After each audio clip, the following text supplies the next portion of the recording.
The United States has announced that the U.S. will spend about $55 billion on key sectors of African development over the next 3 years.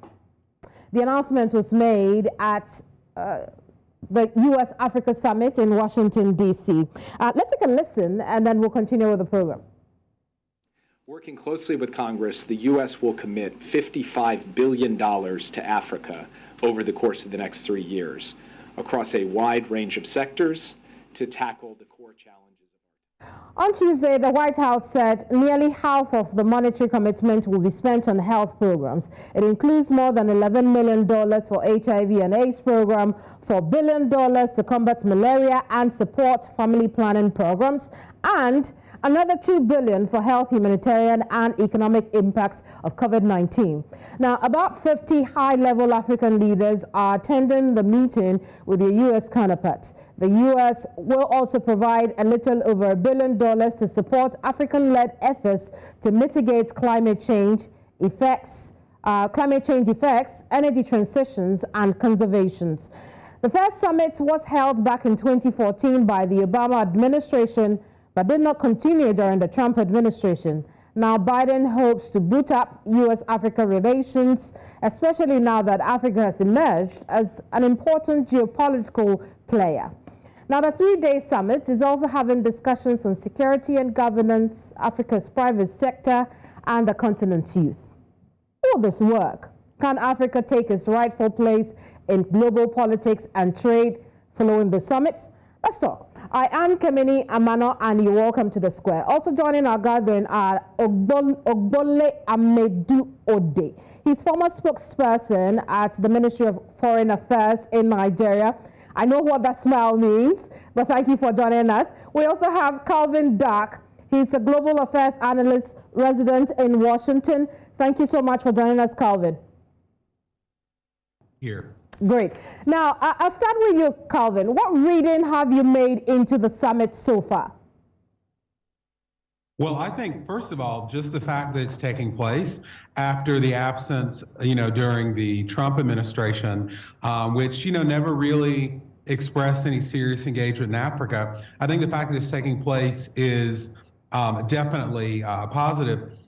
I think overall, my impressions are that for this to really be successful, the African leaders and the representatives, when they leave Washington, they need to leave with more than just a photo op and a handshake, but real substance, not only from the U.S. government, but from the private sector, civil society, NGOs here. So I think there's a lot of potential. But like I said, it's all going to depend on what can they take back that's more than just a photo op. And we'll talk a bit more about that, but let me hear Ogbole's thoughts as well. You've worked with the Foreign Affairs Ministry. How beneficial is this kind of meeting to a country like Nigeria? Thank you for having me on your program. Straight off, over the last decade or so, Africa and African continents have been continuously invited to round-table meetings on a single country to a multilateral African representation across the board. The Chinese started it with their FOCAC, which is acronym for the Forum for China-Africa Cooperation. The Japanese have their own version, TICAD, that Tokyo International Cooperation for African Development. The Russians are on board now with their own version of the Chinese model of cooperation with the African continent. The talks are also on board now, United Arab Emirates, and I want to believe that the list will go on if I get the signals emanating from Bangkok right. First of all, my take on it is this. All countries are supposed to be sovereign equals. And I do not take to the idea that a single country will invite countries in a continent to come to the round table and talk. Well, that is as much as condescending as the atmosphere is. The only one I give my vote to is the European Union African Summit. Diplomacy can be conducted on several levels, people-to-people level, at diplomatic officials level, and then at the summit level where heads of states and government come in a conclave. Be that as it may, what is there for us, Africa in general and Nigeria in particular? I want to look at the issue from the perspective of what pundits have seen and dubbed as the new scramble for Africa. Mm-hmm. Suddenly, the African continent seems to be the beautiful bride again to be hankered after by several other countries. And that is for the simple reason for the fact that we are well endowed with natural resources, which most of this, if not all of these countries, need as a raw material for their industries. How do we play our card? That is left now for the leaders who are representing us there. That's a really important question you have asked, and I hope that by the end of the conversation we would have, answered that question. But I'll come back to you, Calvin, now. Like Ogbole said, a lot of questions have been raised as to the U.S.'s interest in Africa. And so here's my question. Why do you think that the United States of America is choosing now to reboot its relationship with Africa? Well, I think one of the main reasons is it's a priority for President Biden and the Biden administration, not the priority that it should be. But, let's remember, expressing support for Africa, I think, during COVID, President Biden even addressed the AU in the beginning of his term last year. So I think that's one of the reasons. I think one of the other reasons is that the United States realizes that to counter the influence of Russia and China in particular in Africa, they need to, as we say here in the United States, pony up and show what they can offer the continent, the different countries, as well as the private sector. Because as we know, the U.S. has other strategic goals when it comes to Russia and China. So I think that, a lot of times the administration, they kind of downplayed that, saying, we're not doing it to compete with Russia and China, which of course they are, but that doesn't take away from the importance of it or the fact that Biden administration actually thinks that Africa is a priority. And I'll start with you, Calvin. The summit has been based on the idea of partnering with Africa. But from where you sit, how much of a partnership is the relationship between Africa and the U.S.? There's a lot that can be done. And I think that there are two reasons or two challenges that stand in the way. First of all is, while I was glad to see the, commitment of the money and, a lot of the other programs, too often the U.S. views Africa in terms of challenges, needs, conflict, humanitarian disasters, all of those things, not as an equal partner for, say, investment and cooperation. Now, of course, there are needs that must be met, particularly in the field of health, and I think that money is going to be great, but the United States needs to stop looking at Africa as a problem that needs to be addressed, but rather partners. The other part that is a challenge for the United States and Africa to really have that relationship is that there are so many in the public sector, private sector, who don't have a history of working with African countries. And that's something that's got to be fomented. And I think that is a really positive opportunity for this summit, because apart from what the Biden administration is doing, there are so many companies and private sector entities that are trying to establish those relationships. It's kind of like you can't expect big partnerships with companies until they meet each other. So in the terms of this being a meeting place, I think it has a lot of potential. There are those who argue that this partnership that is being talked about could only be rhetoric, because as you have rightly put, the United States largely sees Africa from a very challenged point of view. And so from the summit, how do we make sure that that partnership, where we are seen also as a worthy partner in global politics, materializes from there?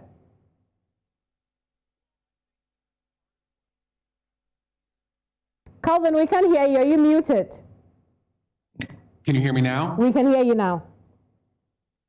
of the solution would be for the African leaders and representatives who are here to have specific demands, as in what kinds of partnerships can they establish with the United States, and they should make sure that they are equal. And the president of Ghana, you talked about it in the lead up, and I saw the quote about Africa not being beggars, and their priority should be spending within Africa. I totally agree with that, and African Americans have that same debate here. As we try to build our communities, we're trying to get people to spend in our communities and with our businesses. So I think that if that kind of attitude can be brought to the cooperation with the U.S., this will be more than just a photo op and a time for handshakes. Very well. Ogbole, I apologize I have kept you quiet for a bit, but you asked earlier, what is in it for Africa? First, we know that we're getting $55 billion over the next 3 years. My question to you is, do you think this is free lunch, or you expect Africa to give something in return? Well, from my experience, I know that there's not a free lunch in the affairs of nation states interfacing with each other. So the United States is not going to give Africa $55 billion as free. There are always strings attached, strings that you don't see except you peel your eyes, so to speak, before you know what strings are already attached. I way back in the university days, I carried out a study in a bi-weekly seminar presentation where I argued that for every dollar that comes into Nigeria, whether by way of companies investing or by nations investing or sending in money, if you give me the total sum of money that was brought in, the total quantum of money that or profit that was generated, the sum total of money that was transferred outside any particular country, I'll tell you there have not been any investments at all. So solution to African problem will lie in the hands of Africans, not any patronizing attitude of sitting down a round table, a whole continent of 52 countries sitting across the table with others, not with the Chinese, not with the Russians, not with the Arabs, but with Africans. Africans have the solution to their problem. We need our own experts working in our continent, knowing what our problems are, and focusing on it in a critical, strategic manner. Very well. I just also want to ask you, Ogbole, is this money something, is this amount of money something that the continent couldn't have raised by itself? It would seem that the U.S. is, upping the ante when it comes to its investment, which has largely been around 6.5, 6.7 the last few years into the continent. But $55 billion, is it really enough?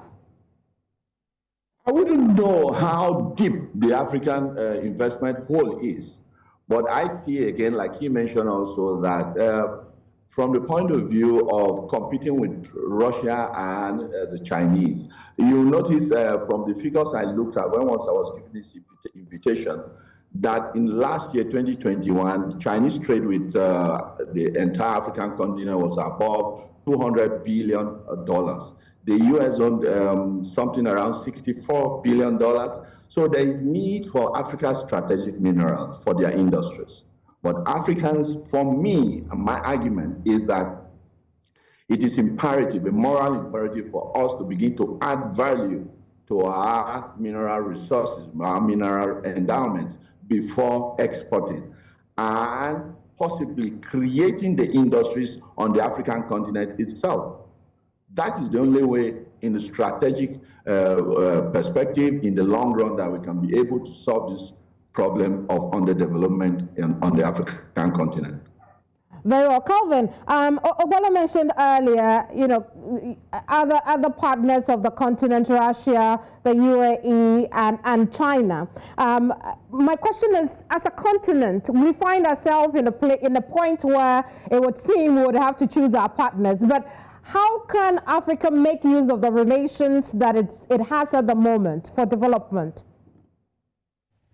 Well, I think, there's been a lot of criticism I've noticed over the last couple of days about, certain African countries kind of being neutral or not being on the United States side when it comes to things like Russia's war in Ukraine. But one of the things that I've reminded people is that for a lot of African countries, some of these partners you mentioned, like China and Russia, have been there when the United States hasn't. So I wouldn't expect African countries to put it all in the United States basket unless they have the assurance that the U.S. will be there when they need them. I think that also African countries need to just kind of read the fine print.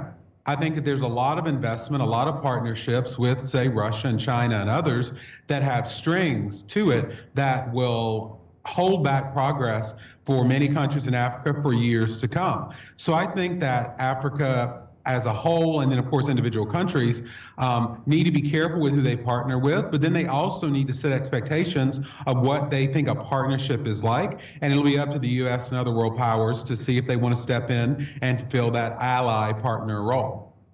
Now, National Security Advisor Jake Sullivan told the VOA that they will not put a gun to anybody's head as far as, the Russia-Ukraine situation is, but they will make a case to the African countries who have abstained from voting against Russia. As a global affairs analyst, when you hear this, what does it say to you within the circumstances that we find ourselves in the summit right now?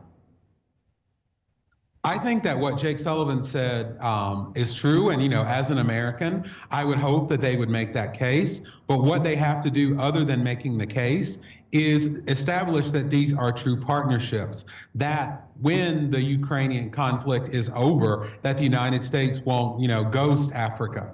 Also, I think that what African countries and the U.S.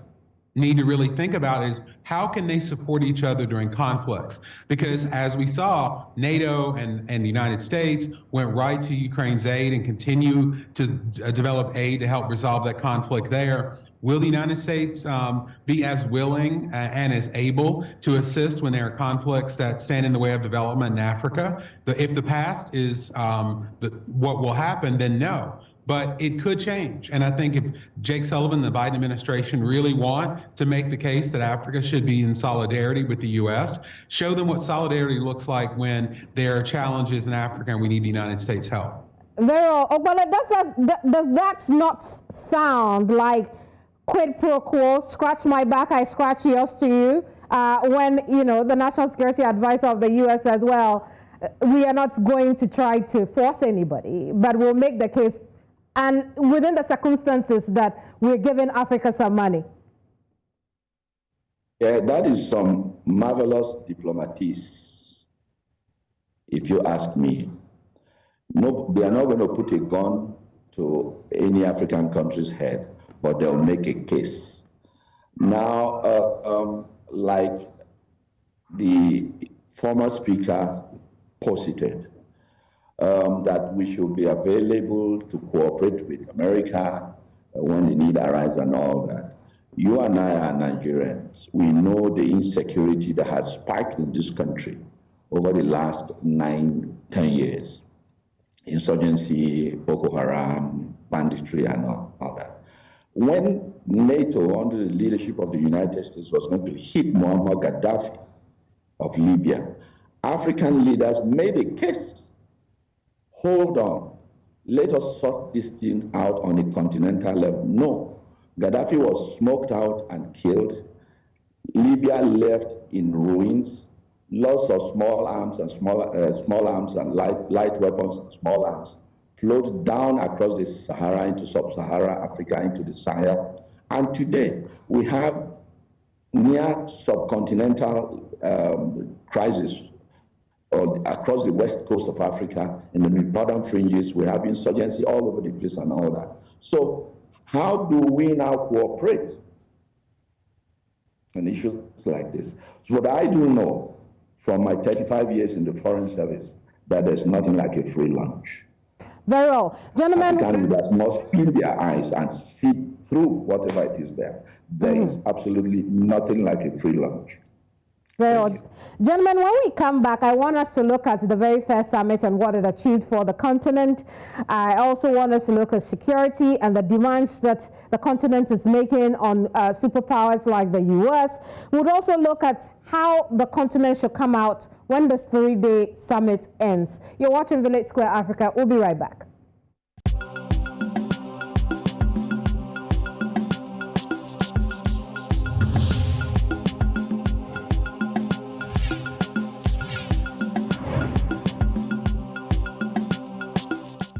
Welcome back to the program. Today we are discussing the second U.S.-Africa Summit underway in Washington, D.C., United States of America. So with me are Calvin Dark. He is a global affairs analyst. He's joining us from Washington, D.C.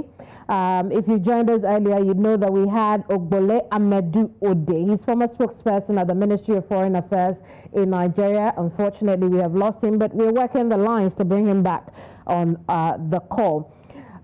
Calvin, thank you for staying on with us. Now, I want to talk about the past summits, the very first one under the Obama administration. What do you think it achieved for the continent? Well, I think first of all, it's hard to remember that far back because, politics changes so much. But that was a very special summit because this was the first African-American president that we had in the United States whose father was from Africa. And that held enormous significance. And it really kind of opened people's eyes to the connections of not just Africa and the US, but of the African diaspora here in the United States. Now, when it comes to what was actually gained from it, I do think there were some wins. There were some partnerships in the private sector. There were some extensions of programs, for example, Power Africa. But there was a lot riding on it that didn't get accomplished. And, I think you have to have reasonable expectations for the first summit of its sort. I think what this summit now will have to do is how do they build on that? How do they make sure that the things that maybe were promised and didn't happen last time, that those things are fulfilled this time? And I think it just says a lot about this country, particularly under Democratic leadership, that we're having these conversations and these summits. So I think I'm an optimist. So I think that the results should be positive. Prior to the summit, one of the things that African leaders had mentioned were the need for Africa to be representative on G20 summit, also to have 2 permanent seats on the Security Council. It hopes to make a case to President Joe Biden at the summit this time around again. How important is it for Africa to have representation on G20 and the Security Council? I think it's incredibly important. And on Monday before the summit started, I kind of thought to myself, what's the biggest win that U.S. and Africa, particularly African countries, can get from this summit? And that call for, involvement with the G20 of the African Union, and then the permanent seats on the Security Council, those will be long lasting. And, we don't know who's going to be the next U.S. president, but if we're able to secure those things, that will ensure that Africa will have an influential voice on the international stage. And one of the main reasons that's important is a lot of the most pressing challenges that the world is facing, Africa is affected by it, some cases disproportionately. When we think about the Russian invasion in Ukraine, how that's affecting food security and other energy issues in Africa. When we think about climate change and advancing a climate agenda, a lot of the countries that are being the most affected by climate change are in Africa. So this is something needed so that African countries can have that influential international voice. And frankly, if Joe Biden is able to accomplish that with his calls, it's a win for everyone. Very well. Ogbole has joined us again, and I just want to pick your thoughts on the demand, some of the demands that are being made by African leaders. What reading have you made into that? Yeah, I wouldn't know quite in exact form what demands African leaders at the summit are making. But if I have to go by what the president of Ghana said, that they need to comport themselves, not to appear as they are beggars, then it means they are learning from antecedents of our relations with other continents, that the beggarly attitude, the condescending attitude needs to be changed. However, I heard last week a talk about a win-win situation, which is something the Chinese like to tell us all of the time. I also heard him talk about issues of climate change, about how Africa is the most affected continent. Now, the question is this: how much is Africa's contribution to issues of climate change? Mm-hmm. How can you calculate our carbon footprint as a continent, not to talk of individual countries? Next to nothing, but we go to sign our commitments in order not to pursue power sources from thermal. For example, Nigeria, my country, your country, is rich with coal deposit, but we don't have a single coal-fired thermal power station in Nigeria that is functioning. I do know, serving in China between the years of 2007 and 2011, that 70% of their electricity supply comes from coal-fired thermal stations. I served in Mexico, the ditto for that. In fact, Mexico imports most of its coal from Indonesia. I am aware of the fact also that most and a lot of Western countries still pollute the atmosphere with thermal power sourced from coal. How many African countries are doing this? And you and I know that we need all the power we can generate in order to join the power, steady power.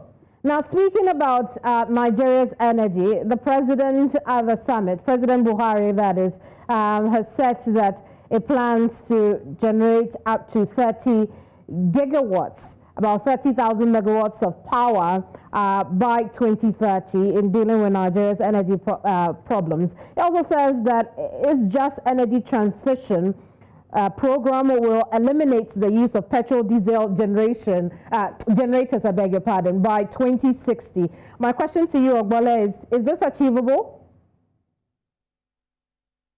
Answer our plans. And if we go by something that has become very common to our climate here, our political atmosphere here, what is generally known as policy somersault, then I doubt if it will work. But if the incoming administration next year and the ones after that will follow such plans, plan implementation assiduously, we may probably get there.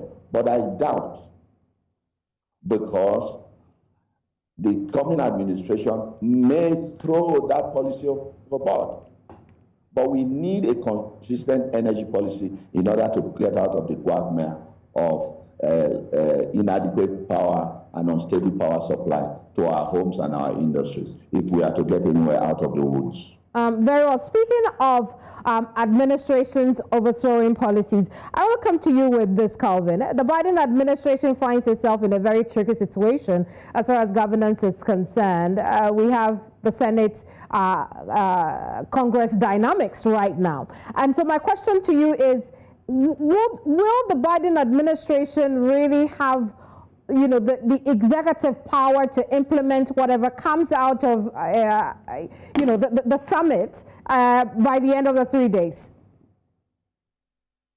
You're correct. That's going to be a huge challenge. And I think the simplest way to answer that is anything that doesn't require money, Joe Biden can do. When it comes to statements, when it comes to signs of support, when it comes to partnerships, President Biden doesn't need Congress to do that. Now, when it comes to anything with money, because one of the things that we always say here in the United States, the way our system works is in the two houses of Congress, the House of Representatives holds the purse strings, meaning that any money allocated for anything has to go through the House of Representatives, and it's going to be controlled by the Republicans starting in January. Now, the reason that's important is one of the things the Republicans have said is they want to stop spending U.S. money in conflicts and situations abroad. They've even threatened to cut back and withdraw financial support for Ukraine. So I think if they're having that conversation, it would be a lot farther, it'd be a much greater challenge for then Biden to make the argument of more funds for Africa. Not saying it's not possible, but I definitely think that anything requires money is, one, going to have to be a priority for Joe Biden because he's got other financial priorities, and two, it won't be happening anytime soon. Very well. Ogbole, I want to talk about the African Growth and Opportunity Act that expires in the next 2 or 3 years, depending on how you look at it. Talk to us about whether or not African leaders at the summit now should be making a case for an extension. For my opinion on that, I want to submit that it presents the most viable option on the table for the leaders of Africa and the United States who are jaw-drawing now in Washington, D.C. AGOA should be reinforced, enriched, and extended. We already have the Africa Free Trade Association area in working, and that's come into operation. And individual African countries can key into the AGOA program if it is extended and if it is deepened and also made to work. Very well. Calvin, another thing that has come out of the summit is the establishment of the Diaspora Council. How important is this to Africans and Africans abroad? I think it's a very promising first step. You know, one of the things that we talked about earlier was, what will Africa get out of this summit? And one of the things that, I had said was, when those partnerships are established between the private sector and different American companies and African companies, that can have promise. Well, that can be spearheaded by the African diaspora, African Americans here, because as we know, particularly since Barack Obama was elected, there's a huge interest among African Americans to establish those or reestablish those connections with Africa, starting with tourism, but then also investment, cultural exchanges, et cetera. And I think that this council is a great first step to kind of formalize that kind of reconnecting, and that will be the basis for doing a lot that governments can't do, like bringing companies together, bringing people together, tourism, both ways. So I see it as a very, very positive step forward. Very well. Ogbole, Africa is a continent and not a country. I've always wondered what goes into sharing funds such as, the $55 billion that the U.S. has promised. You worked in foreign affairs before. How does that happen? How do these funds get to, the various governments who may need it? I like your choice of word of how the funds shared. The recipient countries really do not have a say. It is for example, in the case of the $55 billion worth, it is America, it's the United States of America that knows where its strategic interests lie in terms of investing and investment in Africa. So it is the United States that will apportion funds to the sectors in what country that they want. If it's, for example, in the energy sector in Nigeria, the oil and gas sector, they may well focus on it. But let me quickly tell you that in the recent past, the highest buyers of our crude oil, which is the mainstay of our foreign exchange, and it is India, not the United States. Since the technology of fracking came into being, America's domestic production of crude oil spiked. And at a point, they didn't need to import crude oil from Nigeria anymore. So this is the issue. He who pays the piper, let me use that phrase, he pays the tone. It is not the Africans who will sit down, we Africans will sit down and say, okay, I'm entitled to 5 billion, no, you take 10 billion. No, it is the country that is pushing forward its fund for investment on the continent that will decide who gets what and at what time. I see. Calvin, we have to go now, and I'll give you the last word. How should Africa come out of the summit at the end of the 3-day program? You're muted. Can you hear me now? Yes. Yes, I think that Africa should come back with deliverables. I think there should be a lot of follow-up between the leaders who are here. And I think that they should not be afraid to pressure the Biden administration in the next year and 2 years to follow up with these grand statements we've heard. Because if there's no follow-up, there's no prosperity. Thank you so much, gentlemen, for joining us here at the Square. I am totally appreciative of your insight on the matter. Calvin Dark is a global affairs analyst. Ogbole Amedu-Ode is former spokesperson at the Ministry of Foreign Affairs in Nigeria. I'll see you some other time. Thank you so much for your company. Bye-bye.